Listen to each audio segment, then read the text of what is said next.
بسم اللہ الرحمن الرحیم۔ السلام علیکم ناظرین، آج ہم اسٹوڈنٹ 9 کے پارٹ 5 کے ساتھ آپ کی خدمت میں حاضر ہیں، لیکن کہانی میں آگے بڑھنے سے پہلے آپ تمام دوستوں سے التماس ہے کہ ہمارے چینل ذرا سی آہٹ کو سبسکرائب کر دیجئے اور ساتھ گھنٹی کے بٹن کو دبا دیجئے تاکہ ہماری نیو آنے والی کہانی کا نوٹیفیکیشن آپ کو مل سکے۔ شکریہ۔ یہی سیر و تفریح کا کیا مطلب؟ میں نے پھر پوچھا۔ یہی کہ جنگل، دریا، پہاڑ دیکھنے کا سحر کو بڑا شوق ہے۔ ہمارے شہر کا جنگل کبھی سحر نے دیکھا ہے؟ ہاں کیوں نہیں، ہینا نے جواب دیا۔ جب یہ لندن سے نئی آئی تھی تو 4-5 دفعہ ہم لوگ لڑکیوں کا گروپ بنا کر اس جنگل میں گئے تھے۔ تم لوگوں کو جنگلی جانوروں سے ڈر نہیں لگا؟ نہیں تو ہمارے ساتھ 2 گن مین تھے، ہم نے چیتا، بھیڑیا، بہت سارے جانور بھی دیکھے۔ سحر نے ہر بار خوب جی بھر کر جنگل کی سیر کی۔ اتنے میں سحر نہا کر نکل آئی تھی۔ کیا باتیں ہو رہی ہیں؟ سحر نے مسکراتے ہوئے کہا۔ یہی کہ سحر اتنی دور سے آئی ہے، اس کو پاکستان کی سیر بھی کرائی کہ نہیں، کہیں ہمیں بددعا ہی نہ دیتی رہے۔ میں نے مسکراتے ہوئے کہا۔ دوسرے لمحے میں چونک گیا کیونکہ سحر کی قمیض کے گریبان سے خون کا نقطہ غائب تھا۔ شاید اس نے غسل خانے کا آئینے میں دیکھ لیا تھا۔ اچھا اب اجازت، میں نے اٹھتے ہوئے کہا۔ بیٹھو، تم آئے کس لیے تھے یہ تو تم نے بتایا ہی نہیں۔ ہاں مجھے تو یاد ہی نہیں رہا۔ ہینا تمہارے گھر بام ہوگی، صبح سے زکام کی شکایت ہے، ابھی گولی کھا کر آیا ہوں۔ تم بیٹھو میں لے کر آتی ہوں۔ ہینا بام لینے چلی گئی۔ آپ ہاسٹل کب جائیں گی؟ کیوں؟ سحر نے حیران ہوتے ہوئے کہا۔ ویسے ہی پوچھا ہے، امی آپ کو بہت یاد کرتی ہیں۔ اب میں ہاسٹل نہیں جاؤں گی، ہینا کے پاس ہی رہوں گی، میرا دل ہاسٹل میں نہیں لگتا۔ یہ تو بہت اچھا ہے، ہم تو پہلے ہی آپ کو کہتے رہے کہ یہاں پر رہو مگر آپ مانی ہی نہیں۔ یہ لو بام، ہینا نے آتے ہی کہا۔ مہربانی، میں نے اٹھتے ہوئے کہا اور ہینا سے کہا کہ وہ سحر کو کسی دن ہمارے گھر لے کر آئے، امی بہت یاد کرتی ہیں۔ ضرور آئیں گی، سحر نے مسکراتے ہوئے کہا اور میں دروازے سے باہر نکل آیا۔ میں سمجھ گیا کہ سحر ہینا کے پاس کیوں آئی ہے۔ پولیس کالج میں تفتیش کر رہی ہے اور سحر کا وہاں رہنا خطرے سے خالی نہیں تھا، اور خون کا نقطہ دھونے سے اب میرا شک یقین میں بدل گیا تھا۔ آسمان پر بادل پھیلے ہوئے تھے اور ہلکی ہلکی بوندا باندی شروع ہو چکی تھی۔ میں اپنے کمرے میں لیٹ کر اگلے اقدام کے بارے میں سوچنے لگا۔ تو اس کا مطلب ہے ہر دوسرے تیسرے دن جو واردات کرتی ہے وہ سحر ہی ہے۔ کیا سحر خون پینے کی عادی ہے یا بدرو یا چڑیل ہے؟ گویا اس کا مطلب ہے کہ دوسرے تیسرے دن اسے ہر حال میں خون چاہیے، مگر اس نے اب تک ہینا کو اپنے شکار کا نشانہ کیوں نہیں بنایا؟ اور یہ بھی ہو سکتا ہے سحر ایسی لڑکی نہ ہو، صبا نے مجھ سے جھوٹ بولا ہو، مگر ہاسٹل سے دوبارہ ہینا کے گھر رہنا، اور وہ بھی تب جب پولیس تفتیش کرنے آتی ہے، اور وہ خون کا نقطہ پھر خون کے نقطے کو دھو دینا۔ میرا دماغ پاگل ہو رہا تھا، کچھ سمجھ میں نہیں آ رہا تھا کہ کیا کیا جائے۔ بغیر ثبوت کے اس پر ہاتھ ڈالنا مناسب نہیں تھا۔ میں عجیب کشمکش میں تھا۔ رات کے 12 بج رہے تھے اور میں بارش کی وجہ سے 3 دن سے گھر ہی میں تھا۔ اچانک میرے ذہن میں ایک خیال ابھرا۔ میں نے برساتی کوٹ پہنا، بوٹ باندھے اور باہر نکل آیا۔ گزشتہ 3 روز کی بارشوں کی وجہ سے سڑک چمک رہی تھی، کہیں کہیں کچھ پانی کھڑا تھا۔ میں ہینا کے گھر کے قریب چلا گیا اور دیوار پھلانگ کر اندر چلا آیا۔ خدا کا شکر تھا کہ ہینا کے گھر کوئی کتا نہیں تھا۔ میں پچھلی سائڈ کی طرف بڑھنے لگا۔ ہینا کے کمرے کی کھڑکی تھوڑی سی کھلی ہوئی تھی۔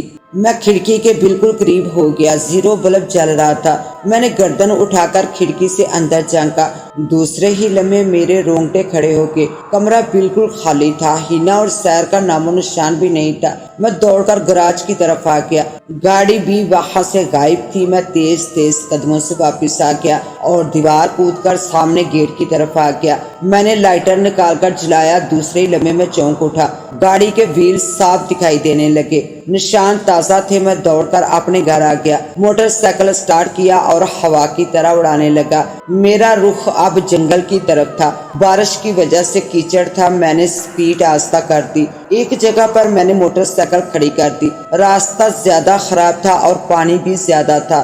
ابھی میں سوچ ہی رہا تھا کہ کیا کیا جائے، اچانک میرے پیچھے سے آواز آئی، جو کچھ بھی ہے نکال دو ورنہ گولی سے اڑا دوں گا۔ آواز کسی نوجوان لڑکے کی تھی۔ میں نے جیب میں ہاتھ ڈال کر 400-500 روپے اس کے حوالے کر دیے۔ موٹر سائیکل سے نیچے اترو۔ میں نے ایک پاؤں زمین پر رکھا اور دوسرا پاؤں پوری قوت سے گھما دیا۔ ریوالور والا لڑکا ایک دھماکے کے ساتھ دور جا گرا اور ریوالور اس کے ہاتھ سے چھوٹ کر کہیں اندھیرے میں گم ہو گیا۔ میں نے دوسرے ہاتھ سے دوسرے لڑکے کے سر پر مکہ دے مارا اور آہ کی آواز نکال کر گر پڑا۔ پہلا لڑکا کھڑا ہو چکا تھا۔ میں نے ہوا میں اڑتے ہوئے ایک زوردار ٹکر اس کے سر پر ماری۔ وہ چیخ مار کر دور جا گرا۔ میں نے ان پر گھونسوں کی بارش شروع کر دی۔ وہ ساکت ہو چکا تھا۔ میں گھوم کر دوسرے لڑکے کی طرف بڑھا مگر وہ غائب تھا، شاید بھاگ گیا تھا۔ میں نے موٹر سائیکل سٹارٹ کیا مگر دوسرے لمحے ایک خیال میرے ذہن میں لپکا۔ میں نے موٹر سائیکل کی لائٹ آن کر دی اور موٹر سائیکل کو سٹینڈ پر گھمانے لگا۔ دوسرے لمحے میری نظر ریوالور پر پڑ گئی۔ میں نے ریوالور اٹھایا اور موٹر سائیکل دوڑا دیا۔ اب میں جنگل کے قریب پہنچ چکا تھا۔ میں نے موٹر سائیکل کو دریا کے کچے راستے پر ڈال دیا اور موٹر سائیکل کی لائٹ آف کر دی۔ موٹر سائیکل کو کچھ دور پیدل چلانے کے بعد میں نے ایک جھاڑی کی سائیڈ میں کھڑا کر دیا اور خود پیدل چلنے لگا۔ مجھے علم تھا کہ کار یا موٹر سائیکل کچھ فاصلے کے بعد آگے نہیں جا سکتا۔ آگے ایک بہت بڑی کھائی تھی۔ کچھ دور چلنے کے بعد مجھے ہینا کی کار نظر آ گئی۔ اب میرا شک یقین میں بدل گیا تھا۔ میں نے پستول کو چیک کیا، پستول بھرا ہوا تھا۔ میں اب مطمئن تھا۔ میں جھکتا ہوا کار کے قریب پہنچا۔ کار خالی تھی۔ میں کار کے دروازے کی طرف آ گیا اور تھوڑا آگے بڑھ کر لائٹر کی روشنی کم کر کے نشان دیکھنے لگا۔ میں حیران رہ گیا۔ صرف ایک لڑکی کے نشان تھے، یا ہینا کے یا سحر کے۔ میں قدموں کے نشان کی سمت بڑھنے لگا۔ تھوڑی دور چلنے کے بعد میں نے پھر لائٹر جلایا۔ ایک جگہ پر آ کر میں رک گیا۔ یہاں نشان ختم ہو گئے تھے یا میں غلط راستے پر آ گیا تھا۔ ریوالور میرے ہاتھ میں تھا۔ میں بیٹھ گیا کہ شاید کوئی آواز کہیں سے آئے مگر سوائے جنگلی جانور اور درختوں کے پتوں کے دوسری آواز نہ آئی۔ میں اٹھا اور تیز تیز قدموں سے واپس کچے راستے پر آ گیا مگر گاڑی غائب تھی۔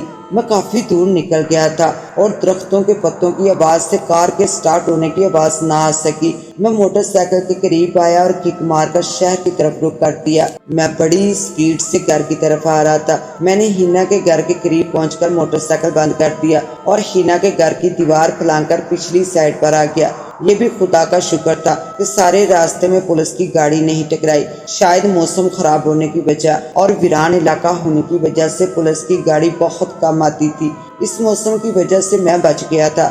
میں آہستہ آہستہ کھڑکی کے قریب پہنچ گیا۔ کمرے میں کافی روشنی تھی۔ میں نے جھانک کر دیکھا تو سحر اپنے بیگ سے کچھ کاغذات نکال کر ان کو تیزی سے دیکھ رہی تھی۔ اس نے بیگ بند کیا اور دروازے سے باہر نکل گئی۔ میں تیزی سے گراج کے قریب پہنچ گیا۔ جو ہی سحر نے گاڑی کے دروازے پر ہاتھ رکھا، میں گرجدار آواز میں بولا، رک جاؤ۔ ریوالور میری جیب میں تھا۔ وہ تیزی سے گاڑی کے پیچھے ہو گئی۔ میں بھی ایک درخت کی اوٹ لے چکا تھا۔ میں سوچ رہا تھا اب کیا کیا جائے۔ میں نے پھر کہا، سحر سامنے آؤ، چھپ کیوں گئی ہو؟ مگر مکمل خاموشی چھائی رہی۔ میں تیزی سے کار کی دوسری جانب بڑھا۔ ریوالور میرے ہاتھ میں تھا اور تھوڑا اندھیرا بھی تھا۔ اس سے پہلے کہ میں آگے بڑھنے کی کوشش کرتا، شوں کی آواز کے ساتھ گولی میرے بازو کو چھوتی ہوئی دیوار میں پیوست ہو گئی۔ میں زمین پر گر کر تڑپنے لگا۔ وہ ریوالور تان کر اب میرے سامنے آ گئی۔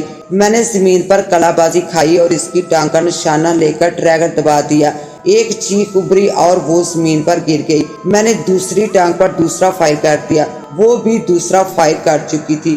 گولی میرے سر کے قریب سے ہوتی ہوئی اندھیرے میں گم ہو گئی، لیکن میری گولی اس کی دوسری ٹانگ کا کام تمام کر چکی تھی۔ وہ زمین پر تڑپ رہی تھی۔ ریوالور اس کے ہاتھ میں تھا مگر اس کا جسم آہستہ آہستہ ساکت ہو گیا اور ہاتھ ڈھیلے ہو گئے۔ میرے بازو سے کافی خون بہہ رہا تھا۔ میں تیزی سے اٹھا اور شہر کی طرف بڑھنے لگا۔ اس کے ساتھ ہی اب مجھے دیں اجازت، ملتے ہیں انشاءاللہ ایک نیو کہانی کے ساتھ۔ تب تک کے لیے اللہ نگہبان۔